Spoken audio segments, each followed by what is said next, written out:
білім 5.0 және жасанды интеллект.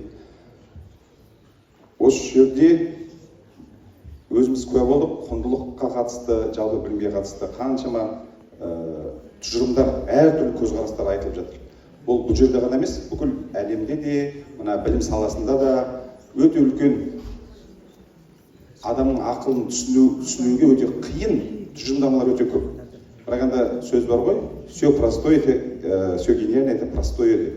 Жаңа мысалдарда көріп жатырмыз, бәрі қарапайым. Ал енді ғылымға келген кезде, білім жүйесіне келген кезде бәрі күрделі, миымызға сыймайды. Сондықтан менің қазіргі айтқым келгені сәл жерге түсіп, кәдімгі қазақтың қарапайым тілімен түсінсек деген форматқа көшкім келеді. 20 тамызда осы жылы, естеріңізде болса, бүкіл әлеуметтік желілерді, бұқаралық ақпарат құралдарды дүр сілкіндірген оқиға болды. Алматылық 7 жасар бала өзі жасанды интеллект арқылы өзіне диагноз қойып, ауруханаға келіп, операция жасалып, шықты. Оны дәрігерлердің барлығы да мойындады.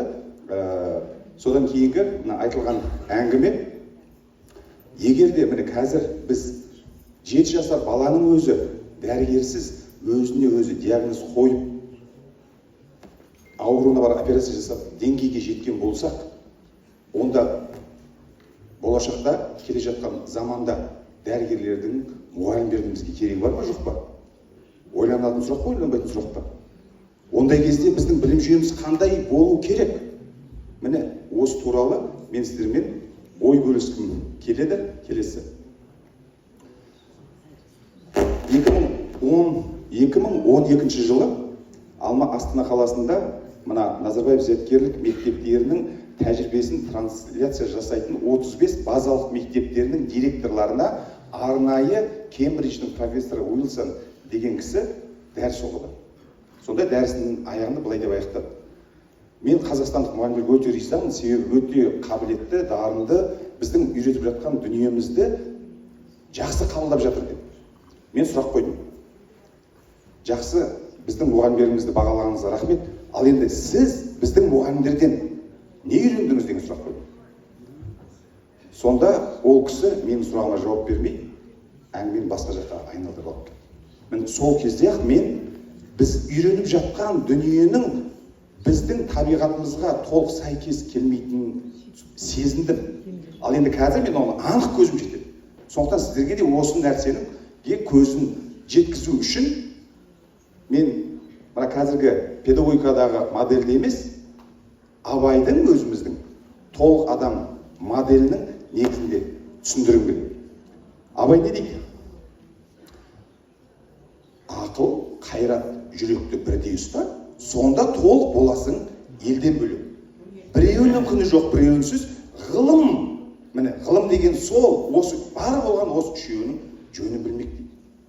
Біз мына қазір не деген трансформация, білімдегі үлкен өзгерістерді талқылаймыз. Бірақ та сол қарапайым білім, тәрбие механизмінің өзінің тетігі неде, яғни себебі неде деген сұрақты түсінбейміз. Біз тек қана салдармен төңірегінде міне әңгіме қаламыз. Сонда міне Абайдың бізге ұсынып отқан адамның моделі, міне осы үшеуін біз дұрыс білсек болды. Келесі.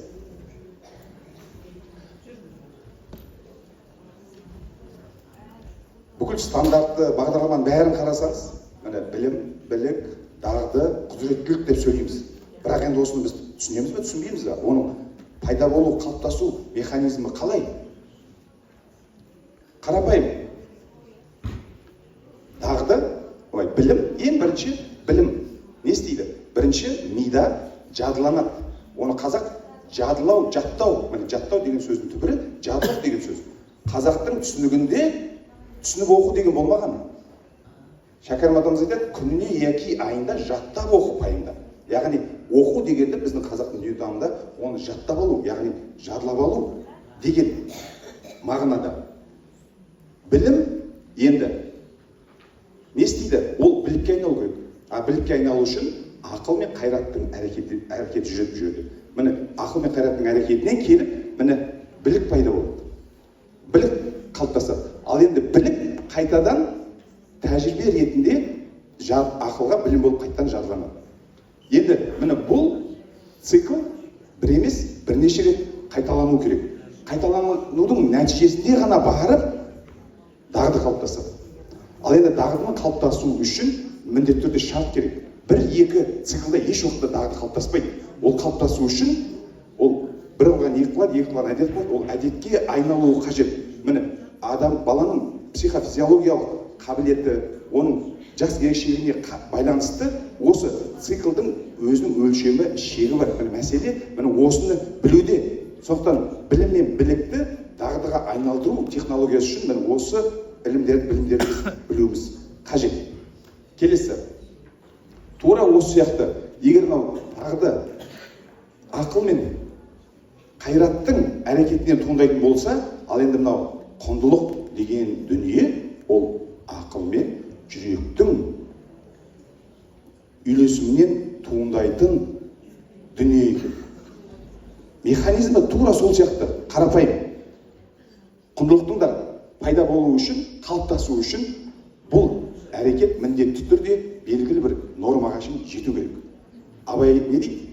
Қайта-қайта оқысаң бір дұғаны, сөніп қалған жүректе жанады шоқ дейді. Яғни жүректе құндылықты егу үшін, оны өсіру үшін, оның міндетті түрде оны қайталау қажет. Келесі. Енді қалыптасқан құндылық дағды және тәжірибеден кейін ғана құзыреттілік пайда болады. Егер құзыреттілік, дағды, құндылық, тәжірибе негізгісі құндылық пен дағды дұрыс қалыптаспаса, онда бұл жерде құзыреттілік туралы әңгіме айтудың тіпті де қажеті жоқ. Келесі. Сонда Абайдың толық адам моделінің концепциясының негізінде қарапайым құзыреттілікті қалыптастыру үшін, яғни толық адам болу үшін ақыл, жүрек, қайраттың арасындағы үйлесімді жұмысын біз білуіміз керек. Келесі. Енді бізді қазір қандай білім жүйесі, қандай индустрия күтіп жатыр, біз қалай дайындалуымыз керек деген сұрақ туындайды. Жаңа Әділхан Төлегенов айтып жатыр. Біз цифрландыру, біз жаңа дәуірге келіп жатыр деп айтып кетті. Шын мәнісінде қазір әлем 5-ші индустрия дәуіріне аяқ басып кетті. Біз Қазақстан әлі біз цифрландыру дәуірінен әлі шыға алмай отырмыз.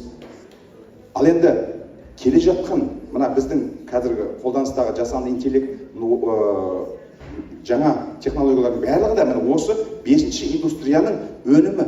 Біз мазмұндық жағынан әлі дайын емеспіз, ал бірақ жаңа технологиялар бізге келіп жатыр. Ал енді оған біз дайындалу үшін біз білім 5.0 не, соның мәнісін түсінуіміз керек. Егер де тұра тұрыңыз, 1, 2, 3, 4.0 осыға дейінгі білімнің негізгі тұжырымдамасы негізінде бұл жерде мұғалім. Яғни бұрын педагогтар біледі, субъект, объект қарым-қатынас. Оқушы объект болып келді. Енді қазіргі талап бойынша оқушы субъект болу керек. Теориялық түрде ол бар, бірақ іс жүзіндегі қазіргі технология оған мүмкіндік бере алмайды. Түптің түбінде бүкіл жауапкершілік мұғалімнің құзыреттілігінде тұр.